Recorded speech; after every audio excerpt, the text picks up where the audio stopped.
continuación voy a explicar cómo realizar este gráfico de control específico para este problema. Entonces nos dan una serie de datos, tenemos los subgrupos, tenemos el tamaño del subgrupo, tamaño de muestra en estos subgrupos, que por lo que vemos es variable, y esto es un detalle importante que aclararé a continuación. Y nos da un número de paquetes con aire en este ejemplo.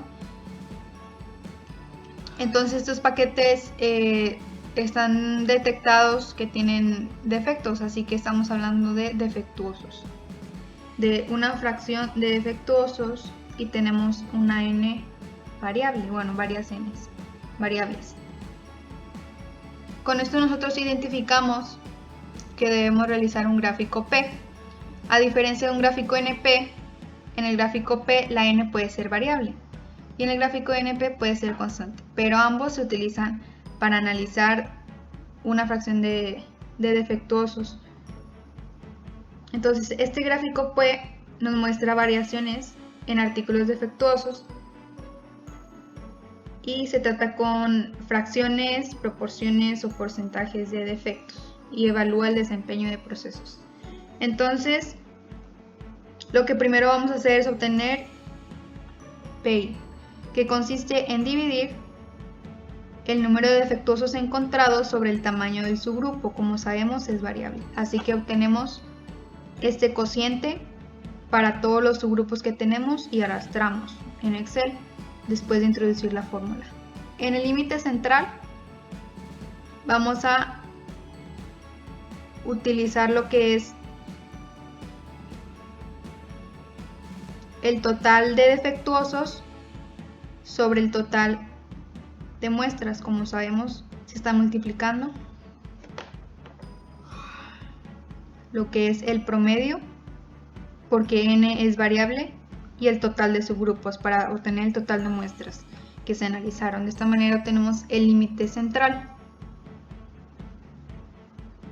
Para el límite central superior tenemos la siguiente fórmula, que consiste en sumar el límite central más 3 veces este término, z sigma p. Y este término es otra fórmula, es una raíz que se obtiene a partir de valores que ya tenemos aquí. Una vez introducida la fórmula, podemos obtener el límite central superior que tenemos aquí. Para el límite central inferior se concluye que es 0, ya que podrían dar valores negativos, pero lo menor que puede ser es 0, no puede haber defectos negativos. Una vez que tenemos nuestros datos, podemos obtener nuestro gráfico P. Seleccionamos estas 4 columnas que son las que nos interesan y vamos a insertar el gráfico más o menos de esta forma. Sería este más o menos, pero ya lo tenemos aquí. Es el gráfico P.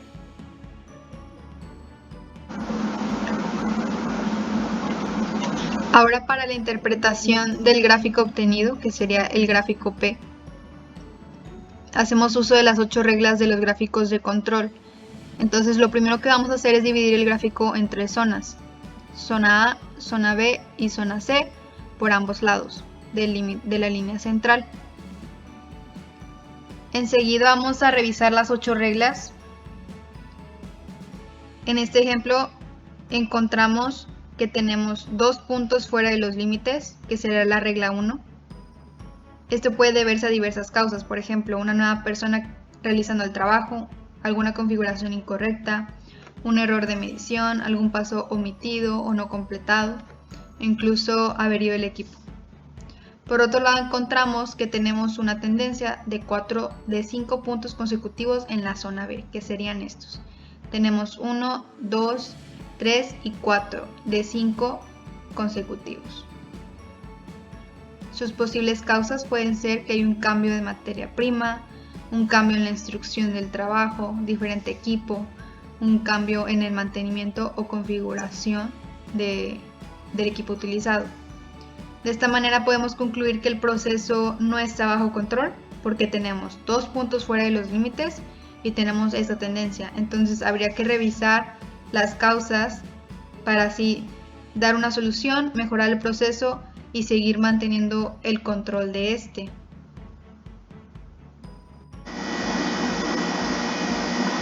Bueno, a continuación tenemos el siguiente ejemplo que prácticamente nos da un peso específico que se debe cumplir y nos arroja lo que son los datos, que son las medias de los subgrupos.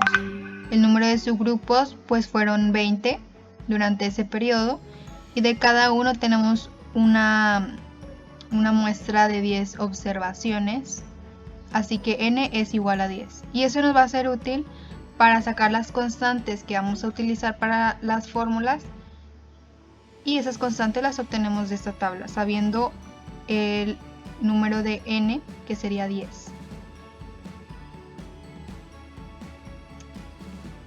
Una vez viendo el problema, identificamos que vamos a utilizar los gráficos de medias y de desviación estándar. Los gráficos de rangos ya no son necesarios aquí, pues no es posible utilizar en estos casos. Tenemos una n mayor a 8 que sería de 10, así que es por eso que elegimos estos gráficos para monitorear la estabilidad del proceso, si está bajo control o si está fuera de control. Entonces, para seguir tenemos que calcular los límites central, superior e inferior de cada uno de los gráficos. Para el límite central en las medias es el promedio de las medias. Así que introducimos la fórmula aquí en Excel y arrastramos hacia abajo para que nos arroje todos esos límites, que viene siendo el mismo, porque es un promedio. Para el límite central superior vamos a hacer lo mismo, pero la fórmula que se utiliza es la suma del límite central que tenemos aquí más el producto de la constante A, de la constante A3 por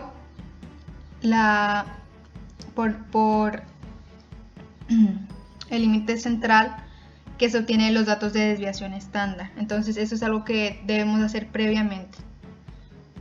Y para el límite central inferior es la misma fórmula, pero con el signo negativo aquí, como podemos ver. Posteriormente nos pasamos a realizar el gráfico de desviación estándar. Para esto tenemos las desviaciones estándar. El límite central es el promedio de estas desviaciones. El límite central superior es esta fórmula que consiste en el límite central por la constante B4 obtenida de la tabla. Y para el límite central inferior es también el producto del límite central por la constante B3 que se obtiene de la tabla. De esta manera podemos obtener los datos que nos servirán para graficar. Ambos se encuentran aquí.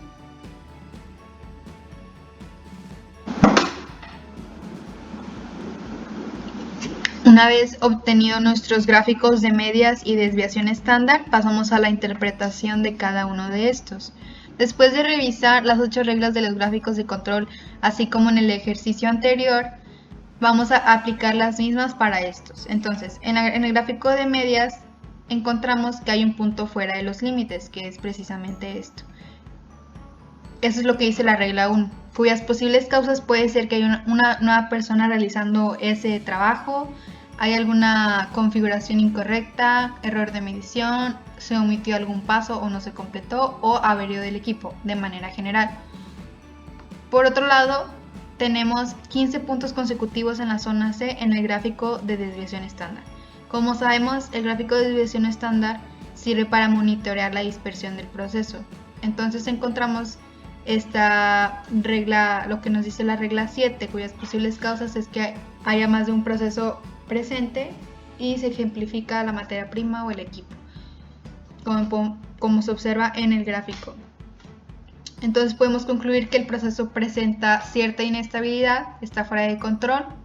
Aún así, en este caso específico se cumple con el peso requerido durante ese periodo. Posteriormente habría que encontrar las causas para mejorar la calidad del proceso.